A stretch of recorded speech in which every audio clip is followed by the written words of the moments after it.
उन्होंने मुसलमानों के हित में किया। मैं जरा ऐसे सभियों से पूछना चाहता हूं, वोट बैंक के भूखे इन राजनेताओं से कहना चाहता हूं, अगर सच्चे अर्थ से आपके दिल में मुसलमानों के लिए थोड़ी भी हमदर्दी है तो कांग्रेस पार्टी अपने पार्टी के अध्यक्ष मुसलमान को बनाए। क्यों नहीं बनाते भाई? संसद में टिकट देते हैं 50% मुसलमानों को दो, जीत करके आएंगे तो अपनी बात बताएंगे। लेकिन ये नहीं करना है। कांग्रेस में तो कुछ नहीं देना है। देश के नागरिकों के अधिकारों को छीनना और देना, इनकी नीयत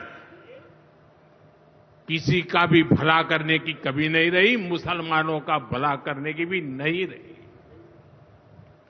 यही कांग्रेस की अच्छी सच्चाई है। साथियों, वक्फ के नाम पर लाखों हेक्टेयर जमीन पूरे देश में है। इस जमीन, इस प्रॉपर्टी से गरीब का, बेसहारा महिलाओं बच्चों का भला होना चाहिए था। और आज ईमानदारी से उसका उपयोग हुआ होता तो मेरे मुसलमान नौजवानों को साइकिल के पंक्चर बना करके जिंदगी नहीं गुजारनी पड़ती। लेकिन इससे मुट्ठी भर भू माफिया का ही भला हुआ। पसमानदा मुस्लिम इस समाज को कोई फायदा नहीं हुआ। और ये भूमाफिया किसकी जमीन लूट रहे थे? ये दलित की जमीन लूट रहे थे, पिछड़ों की जमीन लूट रहे थे, आदिवासी की जमीन लूट रहे थे, विधवा महिलाओं की संपत्ति लूट रहे थे। सैकड़ों विधवा मुस्लिम महिलाओं ने भारत सरकार को चिट्ठी लिखी, तब जाके कानून की चर्चा आई है।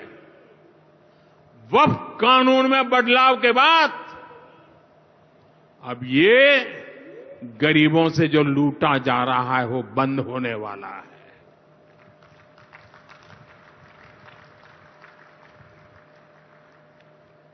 और सबसे बड़ी बात, हमने एक बहुत बड़ा जिम्मेदारीपूर्ण महत्वपूर्ण काम किया है।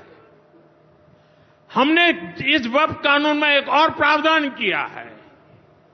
अब नए कानून के तहत, वक्फ के कानून के तहत,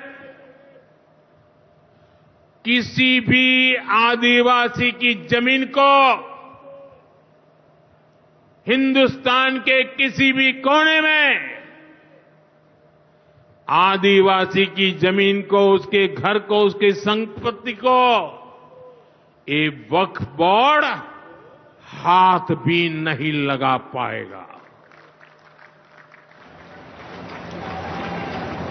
ये आदिवासी के हितों की रक्षा करने का, संविधान की मर्यादाओं का पालन करने का हमने बहुत बड़ा काम किया है। नए प्रावधानों से वक्फ की भी पवित्र भावना का सम्मान होगा। मुस्लिम समाज के गरीब और पसमानदा परिवारों, मुस्लिम महिलाओं, खास करके मुस्लिम विधवाओं को, मुस्लिम बच्चों को उनका हक भी मिलेगा और भविष्य में उनका हक सुरक्षित रहेगा। और यही तो बाबा साहब आंबेडकर ने संविधान के स्पिरिट में हमें काम दिया हुआ है। यही असल स्पिरिट है, यही असली सामाजिक न्याय है।